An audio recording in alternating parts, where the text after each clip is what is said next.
Frederick नीचे ने एक बहुत भयानक बात प्रूव करी थी। ठीक है भाई, कर दी थी प्रूव, बट वो उसने अपने खुद के आइडिया को प्रूव किया था ना, अपने खुद के आइडिया को अपने खुद के आर्ग्यूमेंट से प्रूव किया था। I am not just singling out Friedrich Nietzsche, I am just saying कि कोई भी फिलोसोफर जब कुछ चीज प्रूव करता है तो साइंटिफिकली प्रूफ नहीं होती है, वो बस एक फिलोसॉफिकल प्रूफ होता है। लाइक अगर मैं एक मैथमेटिशियन हूँ और मैं कोई लॉ दे रहा हूँ या कुछ भी दे रहा हूँ, मैथमेटिकली कुछ चीज प्रूव कर रहा हूँ, तो मैं एक मैथमेटिकल एक्सप्रेशन दे रहा हूँ कि वो हर कंडीशन में काम करेगी। जस्ट सेम वे अगर मैं कुछ केमिस्ट्री में प्रूव कर रहा हूँ तो वो हर कंडीशन में काम करेगी। मेरा प्रूफ का एक प्रूफ होगा, मतलब जो भी मैं लॉ दे रहा हूँ उसका एक प्रूफ होगा, right. But if I am a philosopher तो मैं अपनी ही बातों से अपनी ही बातों को प्रूव कर रहा हूँ। क्या इसका मतलब ये है कि फिलोसॉफिकल आइडियाज बेवकूफ़ी होती है? नहीं, actually philosophy is very important, हम सबको फिलोसॉफी पढ़नी चाहिए, बट हमें किसी एक आइडिया के पीछे पागल नहीं होना चाहिए कि भाई इसने कहा था ऐसा है तो ऐसा ही है। क्योंकि अगर उसने वो चीज़ कही थी तो उसने वो चीज़ अपनी बातों को अपनी ही बातों से प्रूव किया था। तो बेसिकली मैं ये कहने की कोशिश कर रहा था कि अगर कोई आपको फिलोसॉफिकल आइडिया अच्छा लगता है तो उसे सिर्फ इसलिए फॉलो मत करो कि किसी एक पर्टिकुलर फिलोसोफर ने इस बात को बोला है,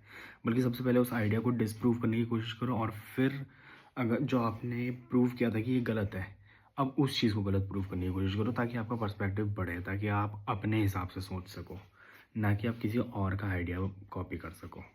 and I think that's what philosophy is all about, to think for yourself. And I think I have to think for myself, और मेरे को ये हरकत करनी बंद करनी पड़ेगी। अब देखो फिर से